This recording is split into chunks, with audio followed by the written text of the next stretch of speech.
mtu asije kujidanganya eti ugali unatia nguvu. Yaani hiyo dhana hiyo Tanzania ondoeni. Hakuna bondia anaweza kupigana na Mayweather hapa na Mayweather hali ugali. Mtapigwa ngumi mnyoke. Hakuna bondia nchi hii anaweza kupigana na Mayweather. Mayweather bondia wa Marekani. Nani anaweza kupigana naye mwana kula ugali? Yule anakula ugali kwa nini? Sana kula tu kuku na chips. Kuna chips. Anakula vile vingine tu ajabu ajabu. Kwa nguvu za ugali sio watu wanazungumzia. Kwamba wazee wa Zanzibar bana anakula uroje na wale wamelegea.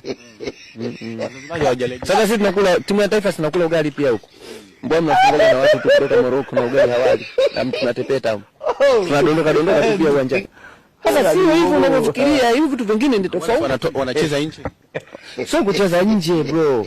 Ugali dona ni chakula kizuri kiafya. Dona sio sembe. Dona nzuri kiafya. Na kama utapata nguvu manake utapata energy ile ya kwenye mwili unaotakiwa kuwa na energy. Kama ukila mboga unapata proteins lakini pia unapata energy. Mtu yote pia akiwa hata chakula hajala anakuwa anakosa energy. Tende zinatia energy. Halua tofauti na tende. Halua imetengenezwa, tende ni tunda.